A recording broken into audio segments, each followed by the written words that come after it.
Welcome to the Modern Medicine Movement Podcast with Dr. Thomas Hemingway.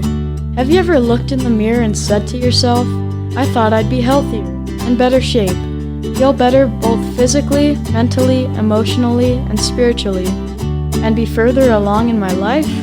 If so, come on this journey with my dad as he explores all things health and wellness from a holistic medical perspective, even as a classically trained physician.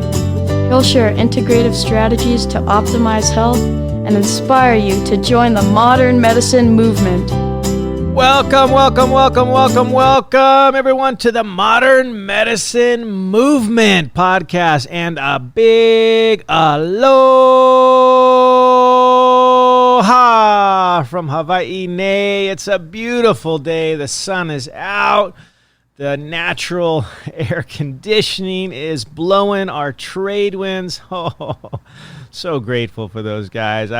Every night I just give gratitude for our trade winds because, it's still 90 degrees over here. It's crazy. I just got word from my family that lives in Utah. My mom is over there, and I have lots of family there, and it was just like 40 degrees the other day. Like, holy moly, it went from, like 90s and 100 a week ago to 40 degrees. So anyway, I don't have to feel that stinking cold. I'm in Hawaii, Nei, and I'm grateful, and I'm super pumped right now because the podcast today is literally going to knock your socks off. I have an amazing guest, probably the world's expert in why we get sick. Why do we get sick? In fact, that's the title of his new book, none other than Dr. Benjamin Bikman, who's been on many podcasts before, including The Genius Life with Max Lugavere. He's been on the Fundamental Health podcast. He's been literally traveling the world to share this so important information about why we get sick. And literally 88% of us have what he's going to talk about.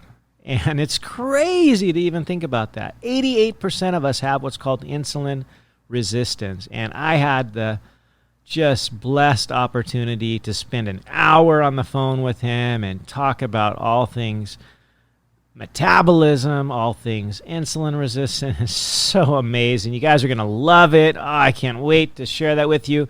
Before we get into it, I wanted to just thank you again for listening, and thank you for rating this podcast. Please give me a 5-star review on iTunes or wherever you get your podcasts, Apple Podcasts, whatever. Scroll down to the bottom on Apple Podcasts, see those stars, click on the one to the right, and then there's a little thing that looks like a piece of paper with a pen. Click on that. It's a little link thing to drop your feedback. In fact, I want to share feedback from 23 Green Acres. You know who you are. Thank you, 23 Green Acres. Gives me 5 stars and says, thank you. 3 exclamation points and says, quote, this is about the most inspirational podcast I could be listening to right now. Thank you for all your work and for sharing it with us. Oh, that is so humbling. I'm so grateful for you, 23 Green Acres, that I can be inspirational. I love doing this. I love getting the good word of science out there, the relevant science that can literally change our lives, that can help us to live healthier, live better, live longer, live fuller lives. And I guarantee you this podcast today is going to help you with all of that because it's so relevant to each and every one of us. Can't wait to get into it.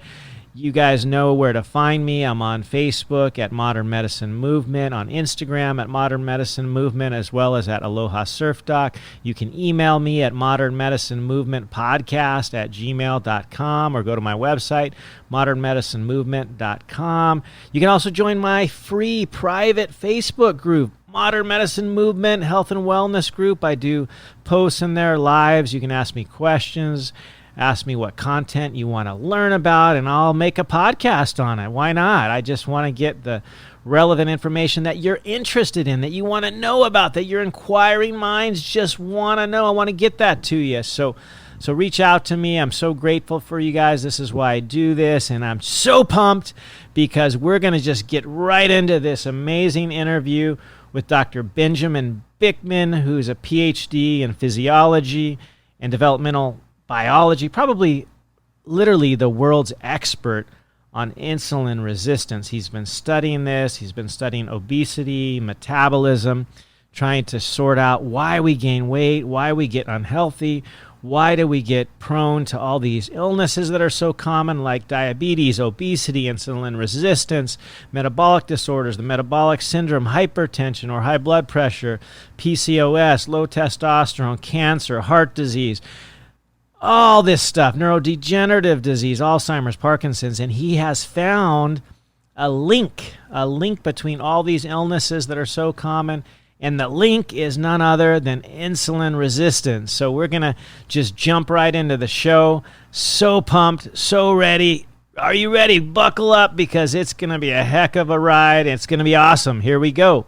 All right, so super pumped today. We have Dr. Benjamin Bikman. He's really a world-famous physiologist and studies metabolism, and has just got this keen insight in what he'll refer to as insulin resistance, which is something that maybe a lot of us hadn't heard of before. I think it's probably, he'll talk more about it, but maybe the most under-recognized health epidemic out there, present day, and yet I think a lot of folks don't even know what that means, and he's really been studying this for a couple of decades. He started in exercise physiology and started with muscles, and then I'm going to ask him to share a little bit about how he got interested in what's histologically very different, the adipose cell, which I'll have to admit to you, Ben, when I studied adipose tissue in histology in medical school, it was like a 5-minute deal because we looked at the slide and we thought, oh, that's kind of boring. You know, it's an empty cell. Yeah. It's just fat. There's not a lot there. So I can't wait to hear a little bit more about, you know, what you've gleaned and how you got interested in studying, you know, this cell and the, you know, the signaling and all the ramifications of what happens there. So take it away. How'd you get interested in this? Yeah. Well, thanks again for reaching out, and thanks for the introduction.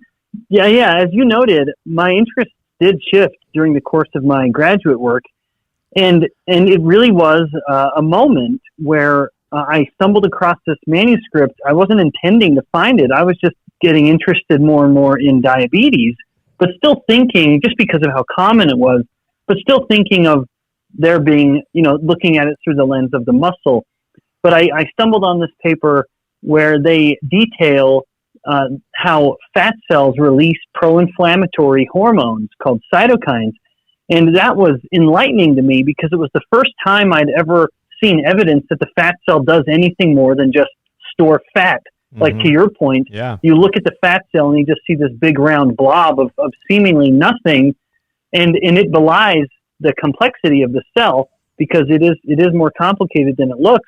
So it was this observation that it was submitting pro-inflammatory proteins, and so one, I learned at the time, I didn't know previously, that fat cells are an endocrine organ acting very much like the thyroid or the adrenal glands or the gonads. They're releasing hormones that are telling other cells in distant parts of the body what to do. And then second, it started connecting some of the dots in my mind and others at the time, of course, helping us understand some of the connection between obesity and diabetes, where they almost always crop up together, even if it's not obesity in such an obvious sense. Like when we think of the very overweight individual, there's still something about fat cells, even in the non-overweight, where the person doesn't look overweight. But if they have some whiff of diabetes, some hint of diabetes, there is nevertheless some connection to the fat cell. It's likely that there's something else with the fat cell going on. So that shifted my interest. That one manuscript, I can really attribute it to that, where I kind of left the muscle behind, but not totally. And I became increasingly interested in fat cells Yeah, that's it's so fascinating. And what I think has been, as I've kind of studied your work and read your recent book, Why We Get Sick, which is an awesome, awesome book. I will put a plug in for that at the end too, how people can get that. But I think you have this gift really of just being able to articulate kind of what's happening, kind of on almost like, global is not the right word, but basically on a level that sort of encompasses so many different things. Whereas, oftentimes we get sort of stuck in the weeds, if you will, focusing on one little, be it a micronutrient or one, process in the cell, a protein, or its cofactor or whatever it is. And we get so in the weeds on this one thing that we don't step out to see the forest amongst the trees, which I just love your, work with insulin resistance and how you kind of get to what I like to call, and I think many of us that consider ourselves more of a holistic, a practitioner. I'm obviously a physician, MD, that incorporates this kind of thing into not only my daily life and my kids and my family, but my practice to try to get to the root, to the root of the problem, which I think you so eloquently did in this manuscript, which is really readable, understandable, and makes sense to really anybody. So I think you did an excellent job on that. And when you get down to it, you really talk about how insulin resistance is kind of at the root of so many of the things that we see that people suffer from. The number one killer, right? Heart disease. Heart disease has big part of insulin resistance. Cancer as well.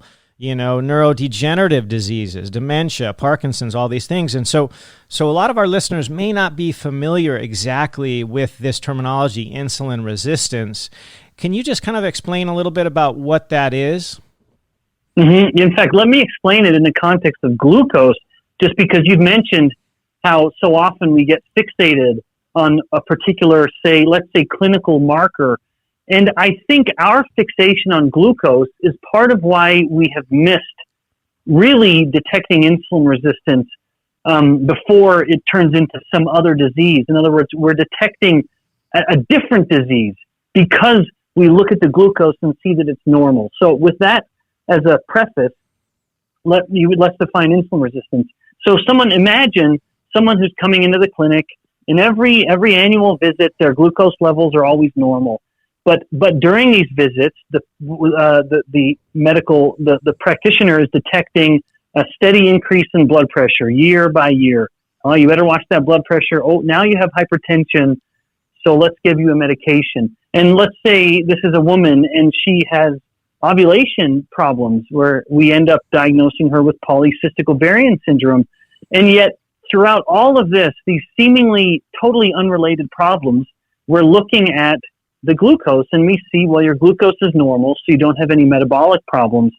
But behind the scenes, there has been this Cold War being waged, where insulin is getting higher all the time. The body is becoming increasingly insulin resistant. And so, insofar as one of insulin's main actions is to lower glucose, we would just say that the standard practitioner would say, well, glucose is normal, so insulin must be normal. But that fails to appreciate really the heart of insulin resistance, which is elevated insulin, but some of insulin's actions not working as well, including the ability of insulin to lower blood glucose by basically ushering the glucose into the muscle cells mostly. And so in this same kind of clinical context with this woman, this this patient that I described, she has these health problems, like let's just say polycystic ovarian syndrome and hypertension, and we've been looking at the glucose and we see that it's normal. But if we were to stop and measure the insulin, it is most certainly going to be several times higher than normal. Mm-hmm. She will have an insulin that's going to be, say, the high teens or even the 20s or even 30s or higher of microunits per mil. And that is significantly higher than where I think it should be. Yeah. And it is proof positive of insulin resistance. And so if we shifted the paradigm away from glucose, or not away from it, but acknowledge that there's another side to this, and in addition to glucose, let's look at your insulin. And now we say, all right, your glucose has been normal. But we know that insulin is not the same as glucose, and it doesn't always track with glucose, especially in insulin resistance. Now we detect that the person has elevated insulin. Now we can say, this is insulin resistance. Thus, these other disorders, like the hypertension and the PCOS, they are likely, very likely, not individual isolated disorders. They are simply manifestations of insulin resistance. And thus, rather than give you two separate medications that do two separate things, basically just treating two separate manifestations, let's go to the root of the problem, which is the insulin resistance, and that will resolve these manifestations on their own because we fixed the fundamental problem. And of course, the best way to fix insulin resistance is by manipulating the diet. But it does require a paradigm shift, stepping away from this glucose-centric paradigm to an insulin-centric paradigm. And in so doing, we detect problems sooner because insulin is a more early sensitive marker, and we treat it better. We understand the true origins of so many of these chronic diseases, the couple I mentioned and the other ones that you've mentioned.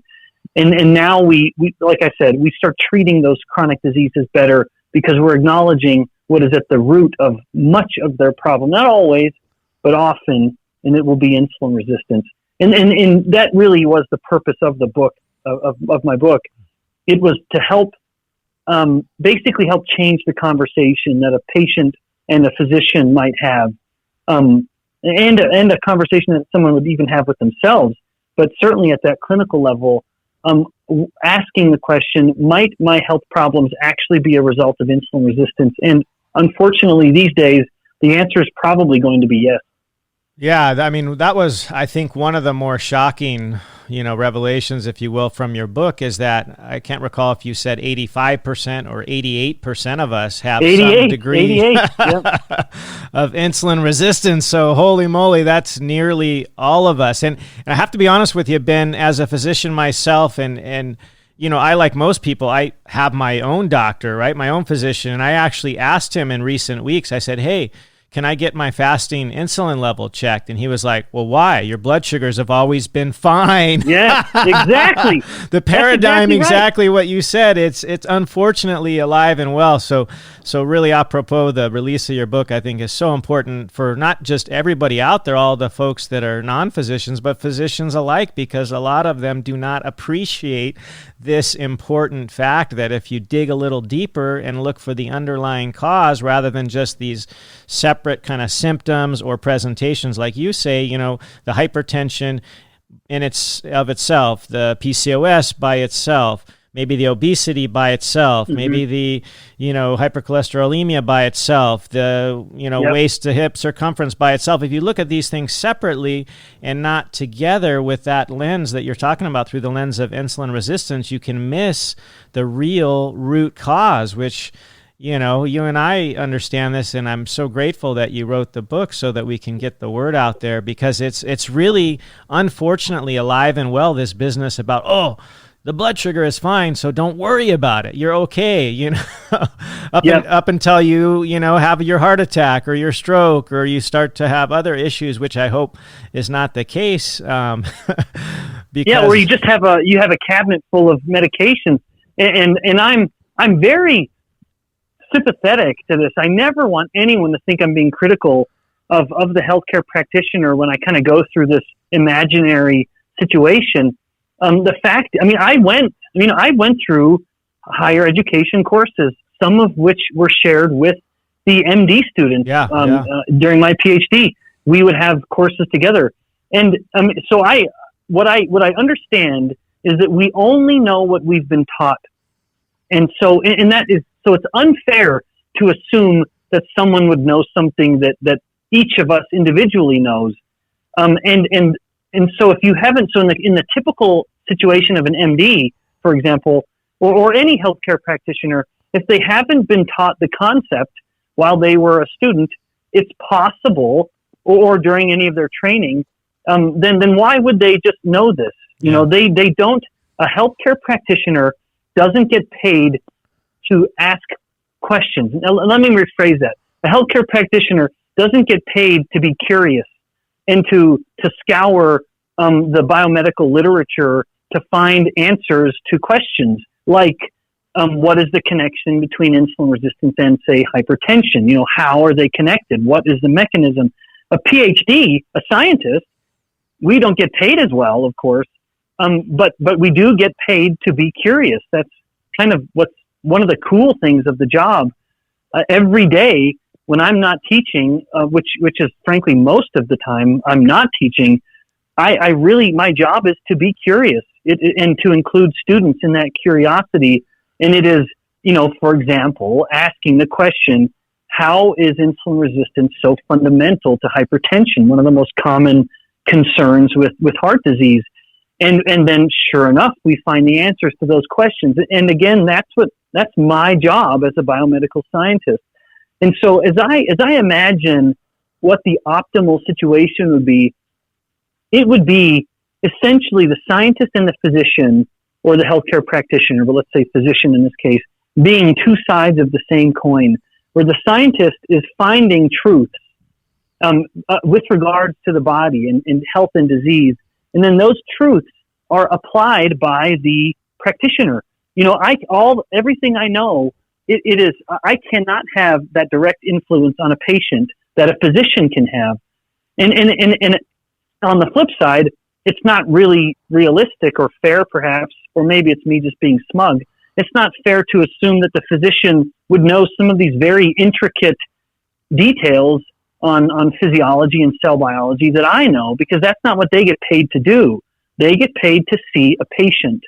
And sometimes, as you know better than I do, they don't get paid to give the patient dietary advice. The physician might not be able to even bill those hours and get paid for even that conversation. So it's a very, so this is all my kind of long-winded way of saying, I think there ought to be a lot of forgiving all around, and physicians forgiving me for my poor clinical examples because I'm not a clinician and never have been.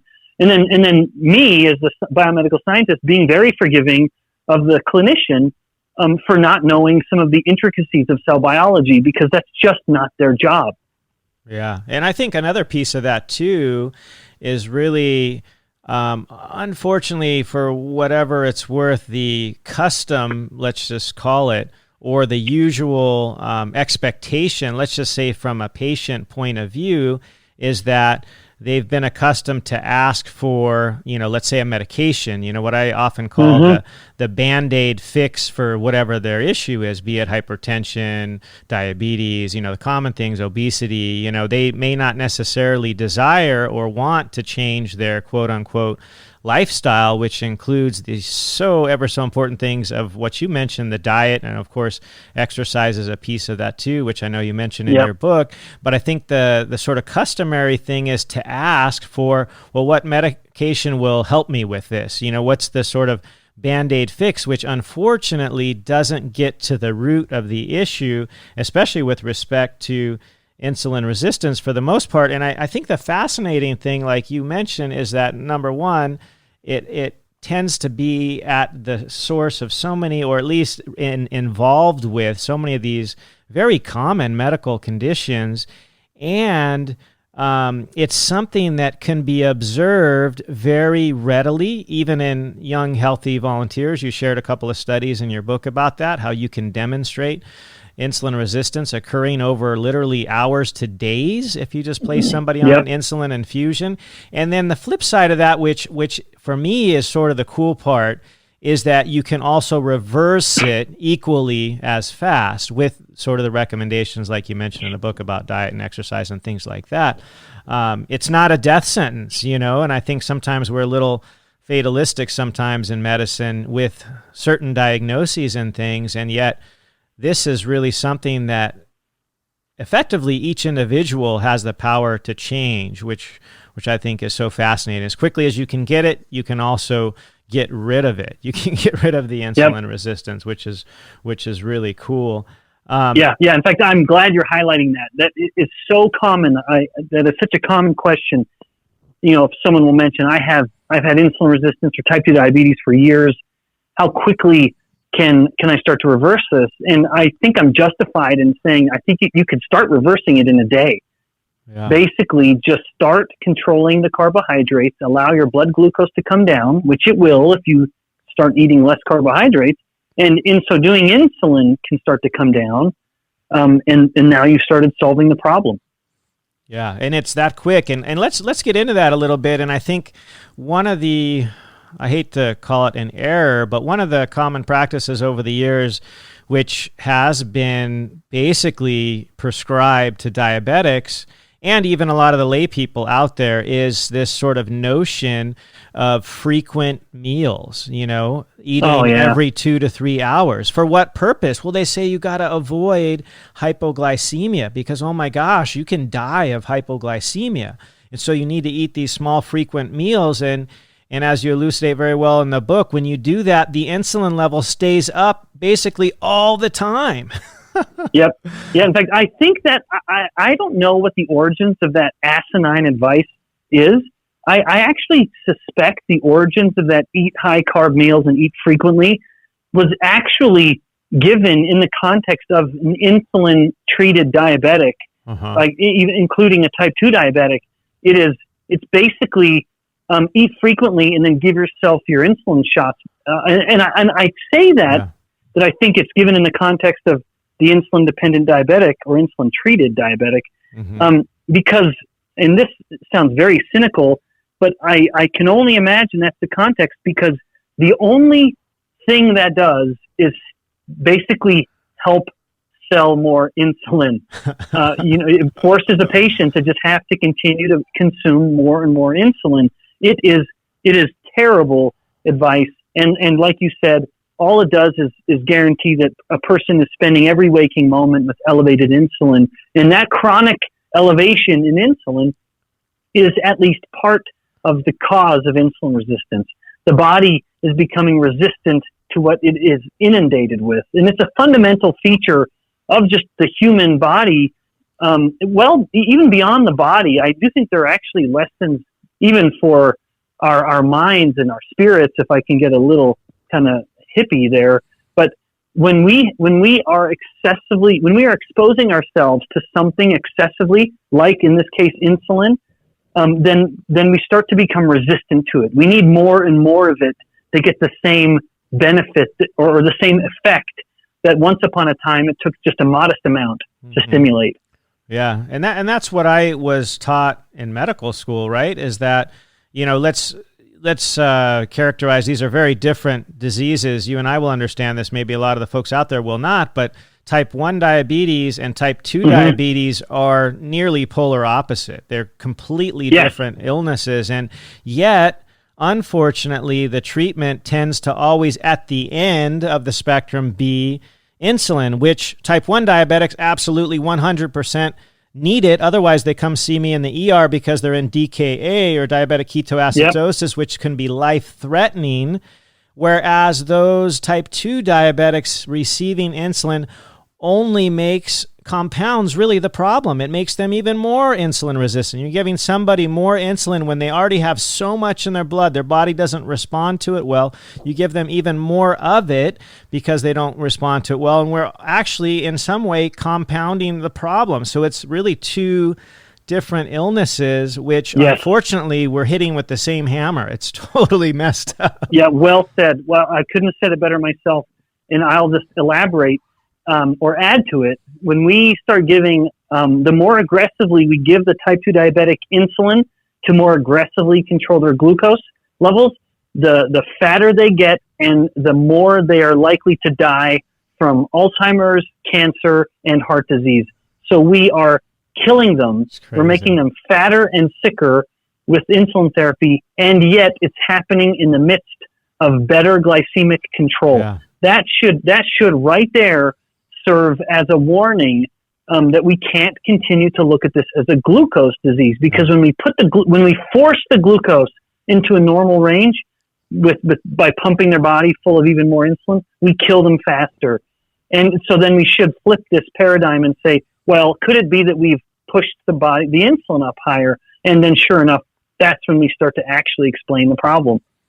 Yeah, it's it's not what I learned in medical school, I'll tell you that. And unfortunately, it's not yet common practice to understand the root of type 2 diabetes being so different from type 1 diabetes, where your pancreas cell, the islet cell, is not working properly, whereas in type 2 diabetes, it's pumping out insulin like crazy. The problem is there's so much of it, the body, like you said, kind of gets resistant to it and doesn't tend to get, it doesn't work as well. And so our solution in I hate to say it, modern day medicine, for the most part, when these folks with type 2 diabetes get to the point where their insulin or their glucose, because we're treating the glucose again, like you say, is hard to control, we hit them with the one thing that they really don't need more of, in the sense that it's actually making the disease process, the insulin resistance, even worse. So let's go into this insulin business a little bit.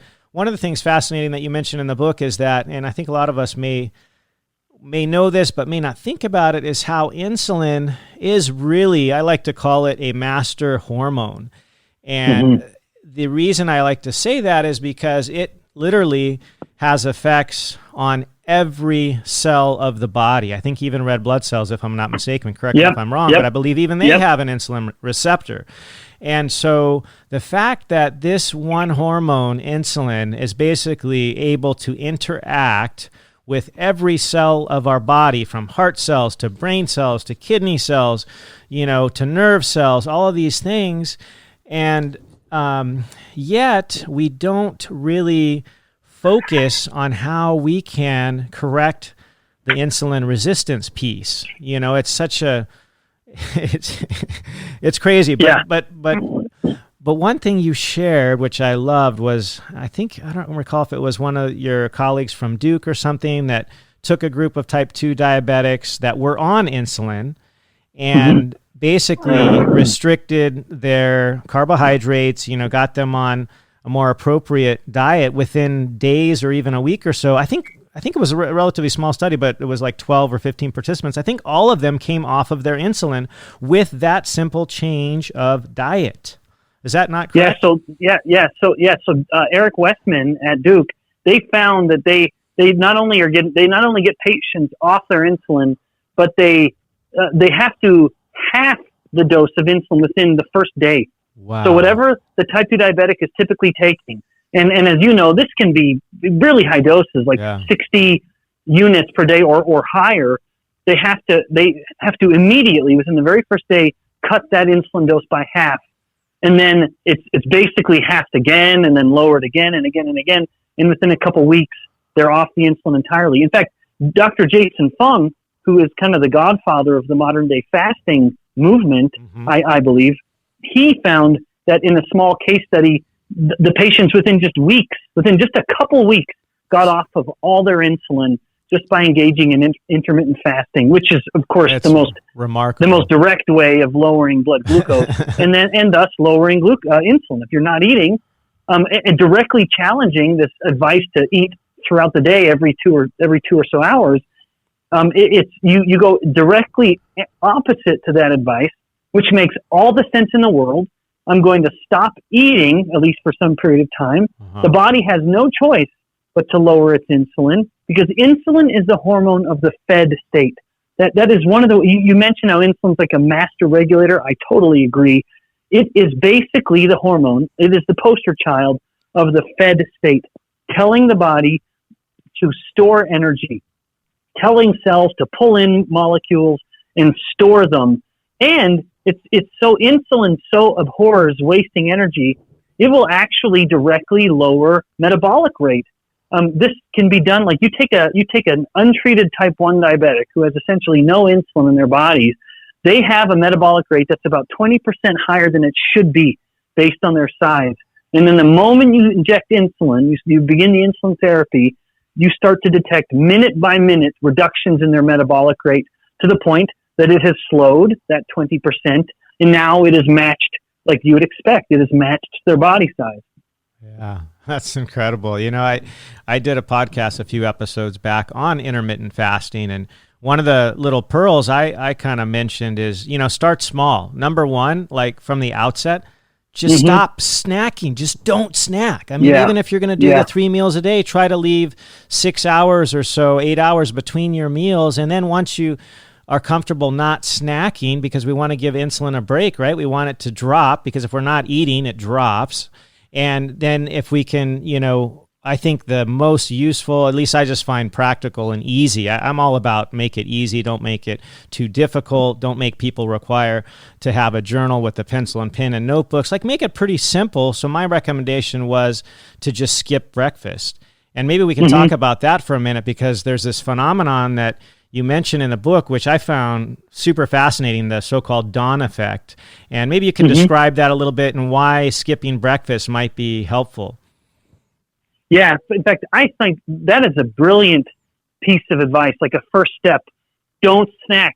And I would add to that, especially don't snack after dinner. When you've eaten that last meal, let's say around 6 p.m., be done. Be done. That is without a, well, for me, that is the hardest time of day to avoid snacking. I'm at my snackiest in the evenings. I think we all are. You're normal, yeah, Ben. You're normal. Yeah. And the key, if someone listening to this hears that simple advice and realizes, well, it's simple, but that doesn't mean it's easy. And we both know that there's that difference. This is simple advice, but it doesn't make it easy. The easiest thing to do is to not bring the snacks in the house. If you can win the war at the grocery store, then you will win the war at home in the evenings. Because if you're craving something and it's not there, then you're going to get through it. You'll get through it. And so I agree also, when someone's ready to take it to the next step, I have found in myself and others I've spoken with, the easiest meal to just cut out is breakfast. It's often a meal that people aren't particularly hungry during that time anyway.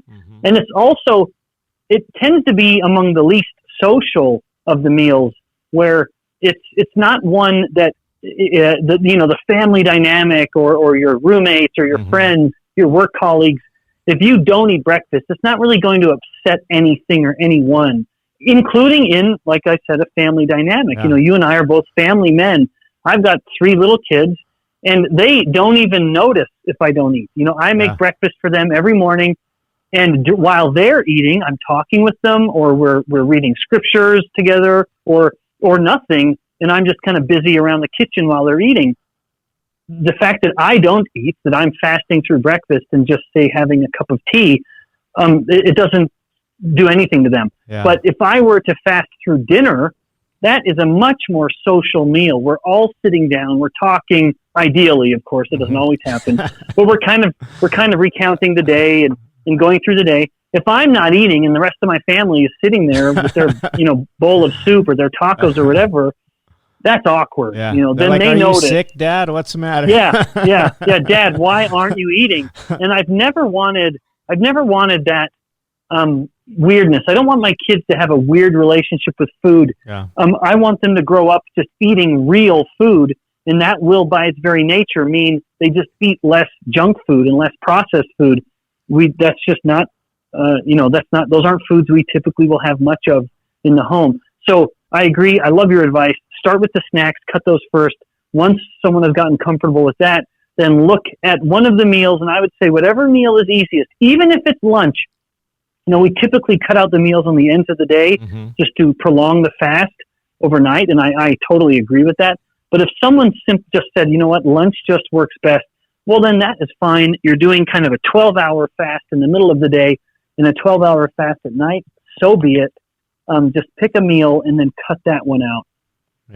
Yeah, and stick with it. And I think what's interesting historically, and I like that you mentioned that a lot of us in the morning, I know for myself, I'm super busy in the morning. Either I got to run to work, I start my shift at 6 a.m., I don't feel like eating at 5 a.m. when I leave the house. Like I'm not hungry.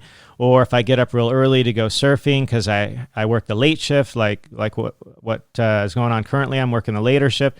I don't feel like eating at that time. And I think traditionally, and it's amazing to think about historically, this whole notion that quote unquote, and I even hear physicians say this, and it just bothers the heck out of me. Breakfast is the most important meal of the day. Oh, yeah. BS, Yeah, according to who? That's propaganda. Yep. That's propaganda by C.W. Kellogg, Post and Harvey Kellogg way back when, 100 years ago, when they were trying to sell their breakfast cereal, which is also non-nutritive, like most of the things we reach for in the morning. Not only can most of us get by without, but most of us reach for garbage foods. They're almost all carbohydrate. They're junk foods, bagels, donuts, English muffins, toast, breakfast cereal. Like 99% of that is the stuff you, especially in your book, try to teach us to avoid, all these carbs, especially the processed carbs. Yeah, in fact, you'd asked me, I just remembered, you'd mentioned the dawn phenomenon. Yeah, let's talk about that. Very briefly, that's this, physiological phenomenon where the body is slightly insulin resistant in the morning. It's a natural effect. It is likely simply to allow the blood glucose to climb to just basically feed the waking brain. Although the brain doesn't have to rely just on glucose, but even still, the brain is kind of coming back online, if you will. Its metabolic demands are going to climb a little bit. And now we have this elevated glucose to feed it. And not only also just to feed the muscles as they start getting up and moving around. So it's a natural phenomenon where hormones like cortisol start to push the glucose up, and that starts to challenge what insulin's doing, making the body a little insulin resistant. So of all the times in the day to eat a glucose spiking, insulin spiking meal, the fact that we do that so often with breakfast, almost more than any other time, just makes it doubly tragic. And you mentioned the cereals, which is why I thought about that point, wanting to circle back to it.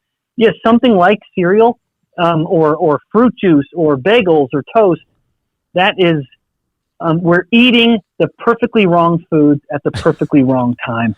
I know, it's almost like we couldn't do it any worse than that's right. Than eat carbs in the morning, the absolute worst possible time to eat carbs. And most people have no idea. In fact, before I started, getting attuned to this a few years ago, I never have been much of a breakfast guy, so it wasn't a real offense of mine. But as I got young children as well, and we would buy cereal.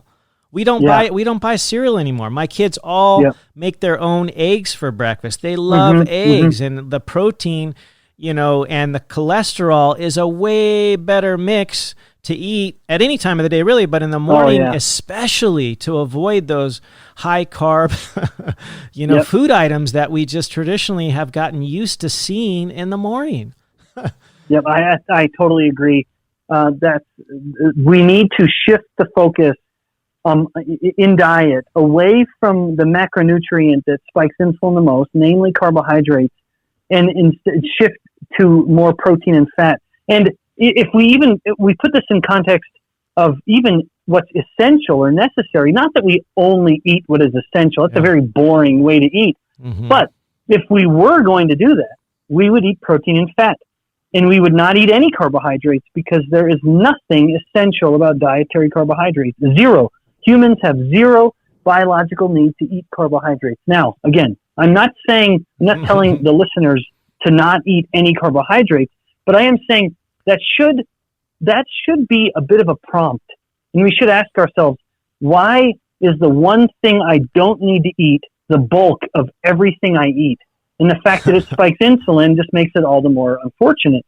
But we should ask ourselves, someone should ask themselves that. Why is that the bulk of all of your food, the one thing you don't need? It shouldn't be. Put that in its place. Let carbohydrates be the afterthought to the meal, and instead focus on protein and fat. These are things that are actually essential for human survival. We need different proteins and we need various fats. Focus on those foods, and wonderfully, they have little or no effect on insulin. I often am wearing a continuous glucose monitor all the time, and I can eat a pound of steak or hamburger and my glucose levels won't even blip. It will be like nothing even happened. That's and awesome. If I eat a comparable amount of calories of cereal, which I would love to do. I love cereal. It's one of the most delicious things on the planet. It's dessert for breakfast. Who wouldn't like it? Yeah, that's right. Yep. And then my glucose, it'll spike up. It'll spike up to 180 or so, and it'll come back. It'll take an hour or more. And I'm a very insulin sensitive guy, but it'll take an hour or more for that to get back to normal. And if someone's insulin resistant, well, then it's going to take 3 or 4 hours to get back to normal. And of course, by then they've already eaten something that spikes their glucose again.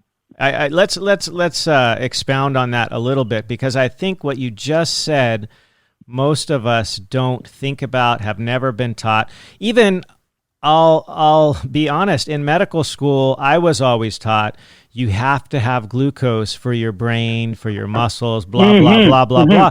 And we know that that's not true. You actually don't need glucose. In fact, a better fuel for the brain and for the muscles is really fats. You know, there's this thing called ketone bodies that we're able to use, and the brain can work just fine off of that. It actually doesn't need glucose, which is so contrary to the common lore and teaching out there that most of us have been taught since we were kids. You got to have glucose for your brain, blah, blah. You got to have snacks all day long because you got to keep your blood sugar up. Oh my gosh, that's the worst recipe for creating insulin resistance.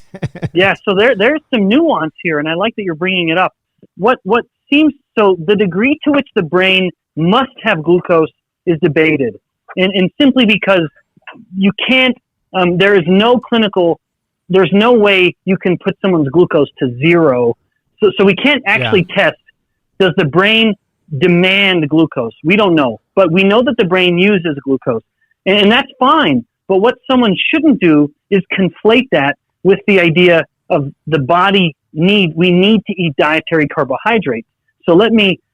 So again, there's zero need for dietary carbohydrate, and that's because there are cells in the body that need glucose, and the red blood cells are the obvious example. And we can produce it, which I hope you'll mention. That's exactly, that's just what I was getting to. Yep, so there are some cells that must have glucose, but the reason we don't have to eat glucose is because the liver can make everything the body needs. That's why you and I could decide, we would shrug our shoulders and say, we're not going to eat a single gram of carbohydrate for a whole week, and our blood glucose levels would basically be rock steady around 70, 80 milligrams per deciliter. It would be totally normal because our liver makes everything we need. And that's an important distinction where people often will say, well, you need to eat this 120 grams of glucose in a day because that's about how much glucose your brain will use. Yes, it will. But the liver can glucose make it. is the only fuel. That's right. Yep. So firstly, the liver can make all the brain needs. And second, that only is how much glucose the brain needs if the brain has no other option. And like you said, if the body has elevated ketones, the brain will immediately start shifting away from glucose and start relying more and more heavily on ketones, to the point that the brain, in a fasted state, in someone who's fasting, the brain is providing over 70% of all of the energy. Ketones are providing up to 70% of all the energy that the brain needs. I mean, that right there tells us that if the brain has any preference for anything, it's that it prefers ketones, because the moment the ketones are there, it begins using them and it starts putting glucose into second place with regards to its metabolic demands. So, and then one other comment, there was a few months ago a study that looked at what's called a meta-analysis that reviewed all the available data in humans of looking at what glucose consumption does to mood and energy. And they found zero evidence that glucose, eating carbohydrates, zero evidence that it boosted brain function. And they found, in contrast, that at 30 minutes and 60 minutes after eating the carbohydrate, people reported a worse mood and lower energy. They were more tired and lethargic. But they didn't happen when you ate other macronutrients. So this idea that someone, even the idea of a sugar rush, people say, oh, well, I ate this sugar and it made me hyper. No, it doesn't. There is zero evidence to suggest that sugar in any form makes someone hyper. And someone would then respond to me and say, well, Ben, what about at my kid's birthday party when they're all running around like nut jobs? It's because they're at a birthday party. And it's not because and it's because cake is delicious. Yeah. Candy is yummy. Sure. And so it's just the taste. that is getting them excited. It's the birthday party that's getting them excited. It's not the actual rush of glucose into the body, because in contrast, that slows things down. It makes the brain feel more lethargic and the person feel more tired. So there's a lot to challenge when it comes to the dogmatic belief that dietary carbohydrate is necessary and that it gives us this rush of energy and we feel more alert and energetic. It just doesn't happen. Yeah, it doesn't pan out. And frankly, it's not true. And I appreciate that you mentioned that dietary carbohydrate, or we've been talking about the glucose or the sugars that we can get from our diet. We actually don't need any of that. The liver can very well make, through gluconeogenesis, the amount of glucose that we need to sustain the red blood cells and all the functions that we need. I mean, you even mentioned one pretty amazing study of a obese gentleman who fasted for over a year, 380 days.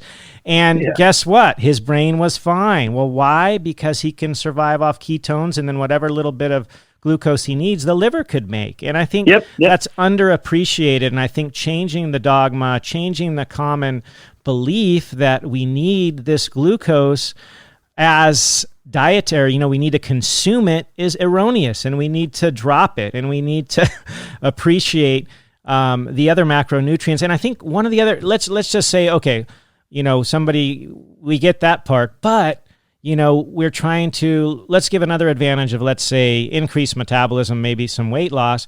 You mentioned this in your book, which I loved, is that when you compare the metabolic activity of, let's say, having a carbohydrate-rich meal versus protein and fat, which one's going to, let's just use the word everybody likes to use, speed up your metabolism, quote unquote.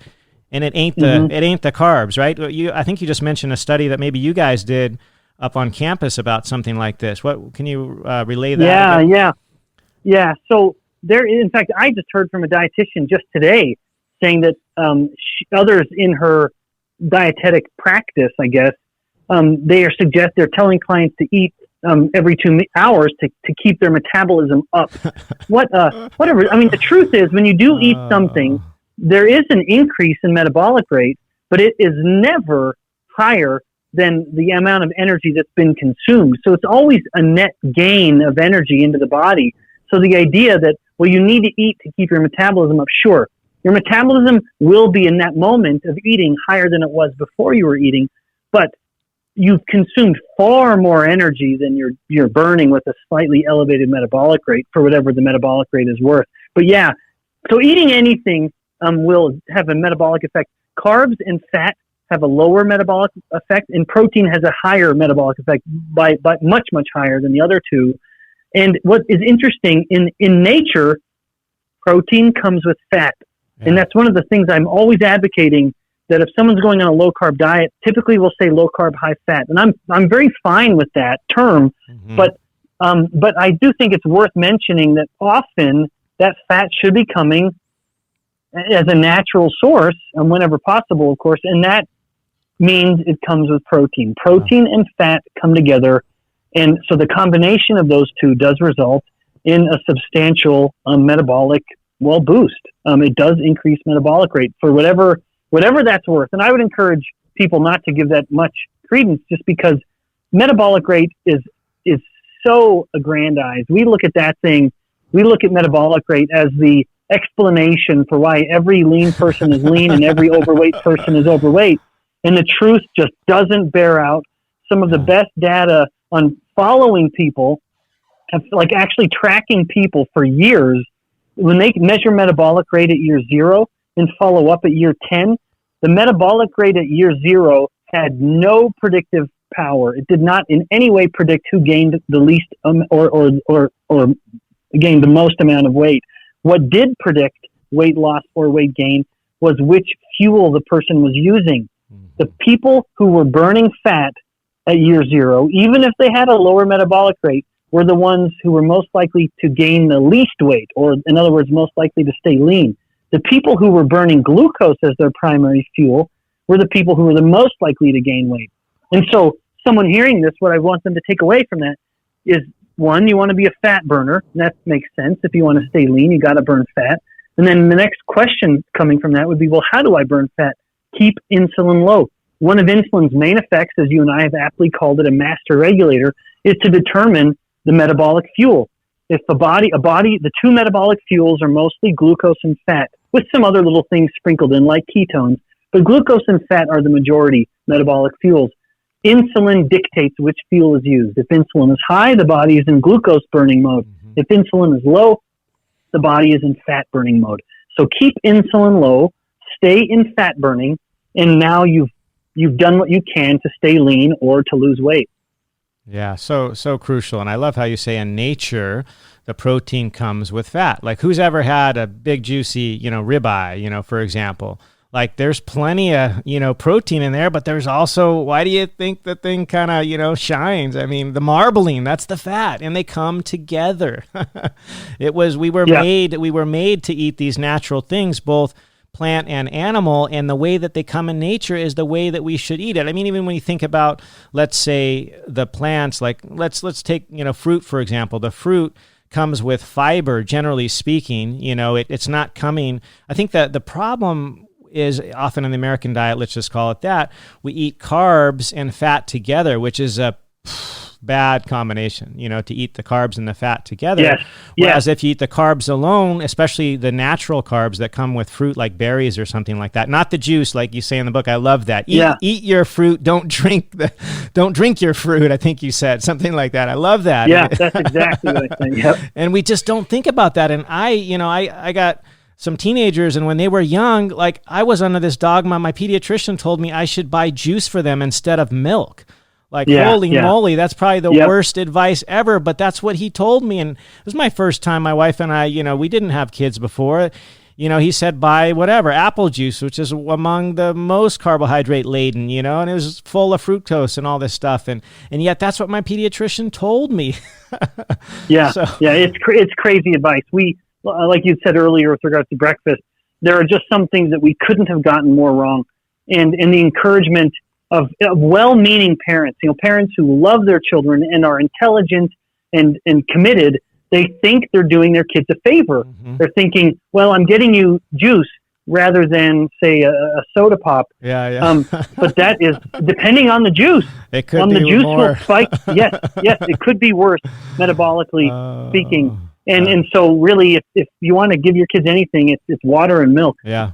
Absolutely. Hey Ben, I gotta give you a little bit of time to talk about fat since you know so much about it. And there's one particular item that I just really think all of us should take home, and that's what happens when the fat cells, let's just focus on the fat cells for a minute, when they get insulin resistant, they don't act like they used to. And I know in the book you mentioned the difference between hypertrophic fat and hyperplastic. Yep. And then, when they get hypertrophic, they start to do things they shouldn't do and get inflamed. And these cytokines that got you interested in fat in the very beginning, these mediators that are occurring that cause the inflammation, and there's a particular type of fat that can get incorporated into our own fat cells, which a lot of people don't even think about, is this seed oil fat that actually gets incorporated and messes with it. So maybe you could just talk a little bit about the fat cell, what happens during insulin resistant, and a little bit about the seed oils maybe.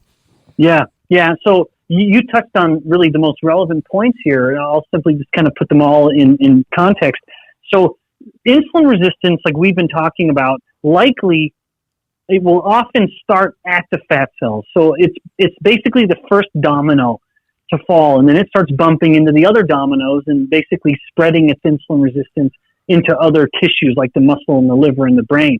But it starts at the fat cell. It starts when the fat cell has gotten too big. And I would say that there are two likely signals that stimulate the fat cell to get too big. One is insulin itself. You cannot have a fat cell growing without insulin being elevated. It's impossible. And then two, it is likely a combination with these seed oils, which are, I would say, working with insulin to inhibit or to promote the growth of the individual fat cells. So the excessive insulin stimulating the fat cell combined with the consumption of these seed oils basically makes a fat cell grow through hypertrophy. So each individual fat cell is getting overloaded, as opposed to a fat cell getting modestly bigger, and then more fat cells come in to help carry some of the load, and then they get a little fatter, but they're never getting too big. But when the fat cell gets too big, it becomes insulin resistant. It starts leaking fat, so free fatty acids in the blood will start to go up. And like you said, and I mentioned earlier, it starts to release pro-inflammatory proteins called cytokines. Those two things right there, elevated free fatty acids and increased inflammation, are what basically pushes the other dominoes to start falling. It started with this excessively big fat cell, which became insulin resistant. It starts leaking these products like free fatty acids and cytokines, and that's what tips the other tissues from insulin sensitive to insulin resistant. Yeah, and it's crazy because not only are they leaking free fatty acids, but they're also leaking some abnormal, let's just call them that, abnormal fatty acids, like you mentioned in the book, the 4-HNE, the ceramide 1-phosphate. Maybe you can just talk real briefly about how does that happen and how does that contribute to the inflammatory cascade, if you will. Yeah. So I didn't take it one step further, and I could have. So within the fat cell that's becoming big and insulin resistant, there's some other actual fats that push it to becoming insulin resistant, and 4-HNE is one of the main products from the seed oils that we eat. So we eat a seed oil. One of its metabolites or one of its products in the body is this molecule 4-HNE. 4-HNE will force a fat cell to grow through size. The more pathological or pathogenic insulin-resistant version. Along with that is another lipid called ceramide 1-phosphate, which also pushes the fat cell to grow through just size alone rather than pulling in more fat cells to help. And ceramide 1-phosphate, we published a paper finding that insulin itself is a driver of ceramide production, and inflammation is too. And that's part of what starts happening. That's likely part of the process of other tissues downstream or later, the other dominoes that start falling when they become insulin resistant. It's partly because of the inflammation signal coming from the fat cell. It's activating inflammatory pathways in other cells, and part of that effect of increasing the inflammatory pathways, those biochemical pathways, is to increase the production of ceramide and its metabolites like ceramide 1-phosphate.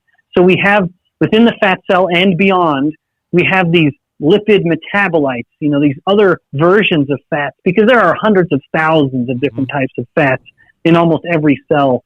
And two of these, fat products, 4-HNE and ceramide 1-phosphate, are thought to be very key regulators in making a cell become insulin resistant. Yeah, making it kind of this angry, fat cell, this abnormal fat cell, this fat cell that often, and I think the dictum goes something like, you are what you eat, and the seed oils are no exception to this rule. When we eat them, they actually get incorporated into our own fat cells, and they don't help. In fact, they worsen insulin resistance. And my listeners, I think, all know this. I did a podcast on the seed oils, but these are all those highly processed, vegetable oils, the canola oil, safflower, sunflower, soybean, all these oils that are made basically in a crazy industrial process that is different than how you would get them in nature. I mean, let's say our ancestors wanted to get olive oil. What do? You just press the olives. You don't have to send them through a crazy machine, take the color out, bleach it, deodorize it. You don't have to do any of that, which is what you have to do with these vegetable oils that, 100 plus years ago used to be garbage, for the cotton industry, right? This was basically all garbage, and they decided, hey, we can make this stuff called Crisco out of this. Like, why not? Yeah. And then we can start selling it. We'll make a bunch of money. And hey, Procter & Gamble got involved. And later, they were the big contributors to the American Heart Association, which, people like Ansel Keys and so on sort of adopted this whole nonsensical issue that natural fats were bad for us, the so-called saturated fats from our diet, the eggs, the beef, the meats, all these things. They told us, and you and I think, are a product of this upbringing. I mean, my mom to this day is scared of eating eggs, and when she sees my son eat 4 eggs for breakfast, she about has a heart attack. She just can't. She just doesn't. She's about to turn you in to child welfare services. Exactly. Yeah. And what people have to appreciate as well, that you're mentioning this kind of laundry list of these terrible fats, these fake oils, like soybean oil, cottonseed, canola, etc. people will hear us saying that and they'll think, "Oh, well, I don't eat those." Yeah. Yes, you Until you do. Look. You just Yeah, because it is in basically if someone's eating a processed food in a bag or a box with a barcode, if it has any fat in it, it is almost certainly going to be one of these fake fats. And I can say that with a fairly high degree of certainty because when we look at fat consumption within the United States, the single most commonly consumed fat is soybean oil. This is quantified. This is known. It is measured. It is published. The main fat that people eat is soybean oil. I mean, that should be a pretty bloody, sobering realization. People are thinking they don't eat these things, but they are. It is everywhere. The single most common. Yep, it is everywhere, and that is why we eat more of our fat from soybean oil than literally any other source of fat. Far more than eggs, far more than beef, far more than olive oil and coconut oil. It's these fake industrial seed oils.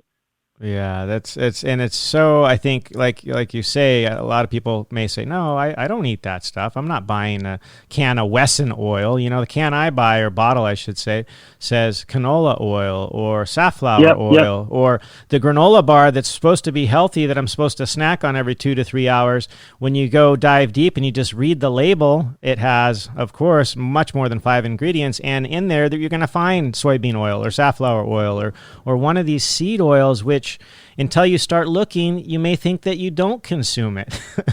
And yet they're so, bad for us, both in this concept of affecting our own fat because they get incorporated into it. And they are not natural. They are, the so-called PUFAs, the polyunsaturated fatty acids, which are much more prone to oxidation. And we have stress in our bodies from all different sources, but when we have oxidative stress, these are the first things to go bad, which is, I think now we're starting to understand, the whole, let's just call it the lipid hypothesis better, because it's not the LDL that's the bad guy. It's the oxidized LDL that gets that way from the inflammation that could be caused by these seed oils and other things. And in fact, I think you even mentioned in your book that LDL, not only does it have, let's say, a benefit with respect to our immune function, but also to our brain health. Like, we need this stuff. It's people who have high LDL, they're actually smarter, higher IQs, they live longer, they get less dementia, and yet all of the cardiologists tell you to have less of it. Yeah, that's right. Yeah, once again, us doing the perfectly wrong thing. To make this relevant, as we sort of start to wrap up, it's sort of appropriate to mention LDL. Because even in the context of COVID-19, some of the, what we can only assume is the most reliable data out of China finds that the people who are the most impacted by COVID-19 had the lowest levels of cholesterol, including lowest LDL. And that's likely because far from being this molecule that's just pushing us to heart disease, LDL is very much an active component of our immune systems. It can physically bind pathogens, this lipoprotein. It can physically bind pathogens and move them to the liver to be pushed out from the body. We need to stop looking at LDL as a villain and appreciate that, like so many things in the body, it has much more nuance and likely more often than not, it's a hero far more than a villain. Yeah, no, I couldn't agree more. And I love your analogy of the LDL-A versus the LDL-B, and I don't even think we have time to get into that, so just read the book. But I thought that was such a cool way to look at things, because it's not just most of the blood work we get in the lay, clinic is not differentiating between these subtypes, It's just looking at all LDL together, and it's just not really a great marker. Like you mentioned, those with higher LDL and higher cholesterol can be much better off when it comes to fighting an infection. It's actually good for brain health. There's all of these, like you say, nuanced items that are never even talked about. And because of Ansel Keys and a lot of other folks that presented us data that was basically, they cherry-picked data, right? That we've been told that fat is bad for us, especially the saturated fat, which couldn't be the farthest thing from the truth, which we are, I think, helping to elucidate, and you also do in your book, which I hope people will go and get it. I found it fascinating how you detail out all of these different health problems that exist and the role that insulin resistance has there. And at the end of it, you provided, I thought, with a really positive outlook on how, as quickly as this can happen, we can change it, right? We can actually, cure this very thing that 88% of us suffer from. And it's not that hard. You don't even need a pill. You don't even have to come see me and give you a prescription. Like, the power is in our hands. So I just want to thank you for writing that, and I hope that all the listeners will go out and get a copy. Maybe you can tell us where they can get it, tell us how they can reach out to you, follow you, and all that good stuff. Sure, yeah. Hey, thanks again. This has been such a fun conversation. I hope it's been valuable to the listeners. We've covered some relevant topics. The book, Why We Get Sick, is available anywhere books are sold. And of course, most people, that means they go to Amazon, and that is a perfectly great place to get them, to get it. Beyond that, I am fairly active on social media, more and more. It's Instagram. I just find it a more friendly place than Twitter. But regardless, I'm active to varying degrees on all the main social media platforms. And it's just me sharing science. And if people want to get some of that metabolic insight, they can find me by searching for Ben Bikman, PhD, and Bikman is just spelled Bikman, no C. And beyond that, I also have kind of a side hustle with a couple of my brothers where we make a low-carb, high-protein, high-fat shake. And that's just a way to make it easy, convenient for people who want to do low-carb. And people can find out more about that at the website gethealth.com. And health is spelled HLTH, gethealth.com. Again, thanks so much. This was such a fun conversation. Oh my gosh. Thank you, Ben. It's been awesome. I think actually I got a list of like 20 other things I wanted to ask you, the difference between the brown fat and the white fat. And all this other like super. I'm kind of a geek when it comes to the biochemical. I actually have a minor in biochemistry. And so like I can geek out on glycolysis, the Krebs cycle, the electron transport chain. We can talk about NAD and all this stuff that our listeners are going, I'd rather not. But I would love to geek out with you a little bit more. And hopefully at some point we can hang out in Utah. If you ever ski the Brighton side of things, Big Cottonwood, we tend to spend some time up there. So I'd love to hook up with you real time. We can put our kids on the slopes too. I mean, it'd be great. I really thank you. And I just appreciate you and what you're doing. And, as a scientist, I think you are sharing some amazingly powerful information, which sometimes myself and my colleagues fail to do. And so I so appreciate you and getting the word out. And please, everybody, check him out and check out his book. And until then, thanks again, Ben. I appreciate you being on. Oh, my pleasure. My pleasure. Thanks again so much. All right. A big aloha to you, Ben. So appreciate it. We'll talk soon, okay? You bet. Wow. Wasn't that just incredible? That was awesome. What a pleasure to have Dr. Bikman on the show, on the Modern Medicine Movement podcast. Just so humbling. He's just not only a brilliant guy, but doesn't he have just a gift for just distilling down complex information, lots of studies, and just making it easy for all of us to understand. He just really has this beautiful gift of communicating and sharing. And so once again, Dr. Bikman, thank you so much. Such a pleasure. It was so awesome. I'm so grateful for you guys that took the time to listen to Dr. Bikman, to learn about metabolism and learn about insulin resistance and learn about all these things that unfortunately 88% of us, as he mentioned in the book, 88% of us have some form of insulin resistance. So go out, get all just into it and learn about it, learn what you can do about it. His book, once again, is Why We Get Sick. It was just released this year. Anywhere books are sold, you can reach out to him as well. So awesome. I hope we can get him on a future show because there's so much more I wanted to ask him. I literally had pages of questions and notes. He's such an interesting guy, super brilliant. So I hope we can get him back on the show in the future. And I just want you guys to know how grateful I am for each and every one of you to giving me a little piece of your day to share with me health and wellness and how we can just optimize our health and our lives and just live better. So once again, guys, thank you. Love you guys. And just, oh my gosh, thanks for everything, for listening. Please share. Please feel free to share. So awesome that you're here. And share the good word. Share this podcast with Dr. Bikman. It's incredible. It's so full of good stuff. I can't wait to just share even more with you guys. So always just do your best to do a little more each and every day, because we are the missing link. We have the power within us. As he mentions in the book, we can overcome this. We can do this. There's so much in our control, and you don't even need a medication.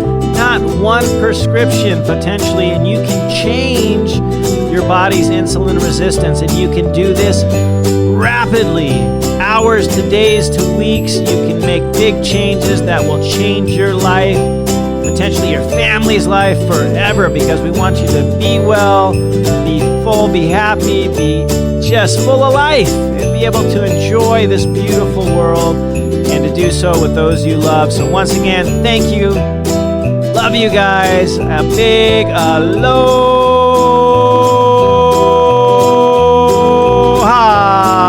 from Hawaii.